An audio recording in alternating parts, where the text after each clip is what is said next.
பிரச்சனை இல்லா வாழ்வேது. ஒரு குட்டி ஸ்டோரி பார்க்கலாமா? புத்தர் ஒரு கிராமத்தில் தங்கியிருந்தார். அப்பொழுது அவரை பார்ப்பதற்கு ஒரு இளைஞன் வந்தான். வெகு தொலைவு நடந்து வந்த அவன் புத்தரை பார்த்த அக்கணமே கதறி அழுதான்.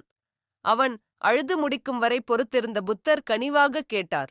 சகோதரா, ஏன் இப்படி கண்ணீர் சிந்துகிறாய்? உனக்கு ஏற்பட்ட பிரச்சனையை என்னிடம் சொல். பகவானே, என் வாழ்க்கையில் நான் எல்லையற்ற துன்பங்களை அனுபவித்து வருகிறேன். எடுத்த எதிலும் தோல்வி, தாங்க முடியாத துயரம், ஆதரவுக்கென்று எனக்கு யாரும் இல்லை. என் மனது மிகவும் பலவீனமாக போய்விட்டது. எனக்கு ஒரு வழி சொல்லுங்கள். புத்தர் அன்புடன் அவன் கையில் தண்ணீர் குவளையை கொடுத்தார். பிறகு உப்பையும் கொடுத்துவிட்டு சொன்னார். சகோதரா, இந்த குவளையில் உப்பிட்டு கலக்கி அருந்து. அவன் உப்பை குவளையில் இட்டு கலக்கி அருந்தி பார்த்தான். 2 மிடறு குடிப்பதற்குள் அவன் முகம் கோணியது. மேற்கொண்டு குடிக்க முடியாமல் அப்படியே கீழே வைத்துவிட்டு சொன்னான். என்னால் இந்த தண்ணீரை குடிக்க முடியவில்லை பகவானே, மிகவும் கரிக்கிறது. புத்தர் மீண்டும், இதோ இப்போதும் அதே அளவு உப்பை தருகிறேன். இதை நீ எதிரில் இருக்கும் அதோ அந்த குளத்தில் கரைத்துவிடு. புத்தர் சொன்னபடியே அவன் அந்த உப்பை எதிரிலிருந்த குளத்தில் கரைத்தான். இப்போது அந்த குளத்து நீரை குடித்துப் பார் என்றார் புத்தர். உப்பு கரைக்கப்பட்ட போதும் குளத்து நீரில் உப்பின் சுவை கொஞ்சம் கூட தெரியவில்லை.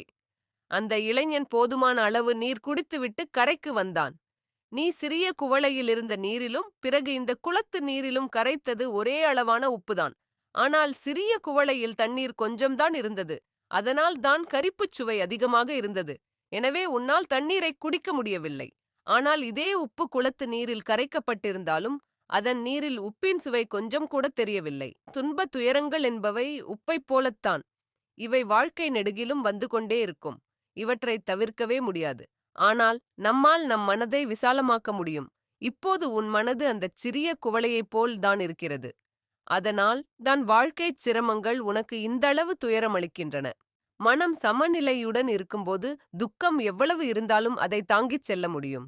இதை கேட்ட இளைஞன் மனம் தெளிவுற்று புத்தருக்கு நன்றி சொல்லி தன் வேலையைத் தொடர்ந்தான்.